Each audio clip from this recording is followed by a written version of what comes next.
Masih ingat, metabolisme itu terdiri dari berapa reaksi? Berapa? Metabolisme itu terdiri dari dua reaksi. Reaksi yang pertama disebut dengan reaksi katabolisme, atau kita sebut juga dengan proses penguraian. Berarti kalau penguraian itu dari senyawa apa? Betul, dari senyawa kompleks kita ubah menjadi senyawa sederhana. Nah, yang namanya katabolisme, dia merupakan penguraian. Bisa disebut juga dengan proses deamilasi atau deasimilasi. Nah, ada berapa jenis dalam katabolisme? Ada dua tipe yang disebut dengan respirasi sel. Ada yang merupakan respirasi sel aerob, berarti dia butuh oksigen, dan ada juga reaksi anaerob, atau kita kenal dengan proses fermentasi, yang dia dalam reaksinya tidak butuh bantuan dari oksigen. Reaksi metabolisme yang kedua itu disebut dengan anabolisme atau proses penyusunan. Berarti kalau disusun itu dari senyawa sederhana menjadi senyawa kompleks. Kebalikannya dari katabolisme, kalau tadi penguraian adalah deasimilasi, maka penyusunan disebut dengan reaksi asimilasi. Contoh yang sering disebutkan dalam proses anabolisme adalah proses fotosintesis atau penyusunan makanan dengan bantuan sinar matahari. Selanjutnya, katabolisme itu tadi merupakan proses apa? Kita mulai dari katabolisme dulu ya. Tadi katabolisme itu merupakan proses apa? Penguraian. Oke. Nah, tadi terdiri dari apa saja? Respirasi sel dan fermentasi. Kita bahas dari proses respirasi sel.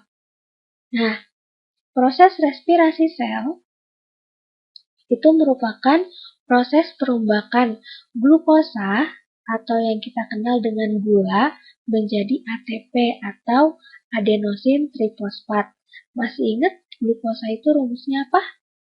C6H12O6.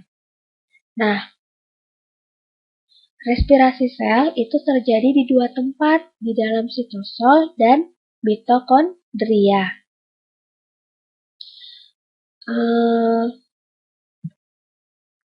Sebelum masuk ke bahasan selanjutnya, mari saya perkenalkan yang dinamakan atau organel yang dinamakan dengan mitokondria.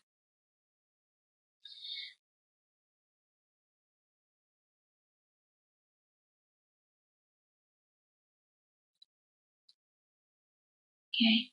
Nah, organel yang dinamakan dengan mitokondria itu merupakan organel bermembran ganda. Karena dia bermembran ganda, maka dia memiliki dua membran. Ada membran luar, kemudian ada membran dalam. Nah, membran dalam ini akan mengalami perlipatan seperti ini, yang dinamakan dengan krista atau lipatan membran dalam yang berfungsi untuk memperluas permukaan membran dalam. Kemudian, bagian yang putih itu adalah matriks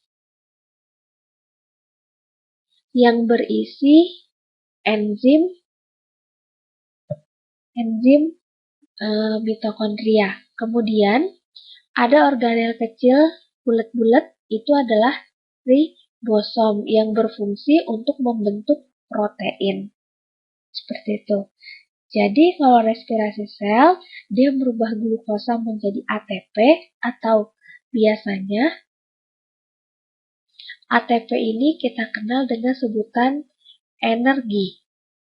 Yang kedua, respirasi sel terjadi di dalam sitoplasma dan mitokondria. Nah, katabolisme respirasi sel itu terdiri dari 4 tahapan. Ada glikolisis, dekarboksilasi oksidatif, siklus Krebs, dan transport elektron. Nah, masing-masing tahapan itu memiliki bahan dasar dan hasil tersendiri. Urutan yang pertama adalah glikolisis. Yang namanya glikolisis berarti perombakan glukosa, berarti bahan dasarnya adalah C6H12O6. Dia akan dirubah menjadi 2 buah asam pirufat ditambah 2 NADH ditambah 2 ATP. Nah, dalam penguraian C6H12O6 menjadi ketiga senyawa ini dibutuhkan 2 ATP dan keluar 2 ADP. Nah, prosesnya terjadi di mana? Terjadi di sitosol. Jadi ini masih di luar mitokondria. Kemudian sisanya lanjut, siapa yang masuk ke DO? Yaitu asam pirufat. Jadi 2 buah asam pirufat dengan bantuan 2 koenzim A akan berubah menjadi 2 asetil koenzim A ditambah 2 NADH ditambah 2 CO2. Terjadi di mana? Terjadi di membran? Iya, terjadi di membran luar. Selanjutnya ada siklus Krebs. Yang mana yang masuk ke dalam siklus Krebs? Asetil koenzim A. Jadi, 2 buah asetil koenzim A nanti akan masuk ke dalam siklus Krebs dan berubah menjadi 6, 4, 2, 2. Apa yang berubah jadi 6?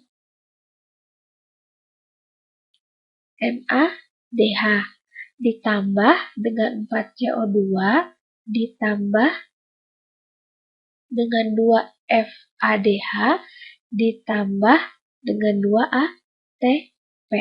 Terjadi di mana?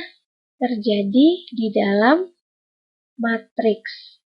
Selanjutnya, masuk ke reaksi paling akhir, yaitu transport elektron yang terjadi di membran dalam. Jadi dia berlangsung di membran dalam dan di krista. Siapa yang di sini dirubah? Seluruh NADH dan seluruh FADH harus dirubah menjadi ATP. 1 FADH itu sama dengan 2 ATP, sedangkan 1 NADH itu sama dengan 3 ATP. Nah, total ada berapa NADH? 6 tambah 2 tambah 2 berarti 10. Dikali 3, karena 1 NADH sama dengan 3 ATP. Jadi 34. Selanjutnya, FADH ada berapa? Cuma ada 2 ya di siklus Krebs, dikali 2 berarti 4. Maka total ATP yang dihasilkan adalah 38. Sudah selesai? Masih ada utang nggak? Masih. Mana ini utangnya? Ya, masih ada utang 2 ATP, jadi harus dikurangi 2 ATP. Jadi berapa? 36 ATP. Maka total dari proses respirasi sel adalah 36 ATP setelah membayar utang.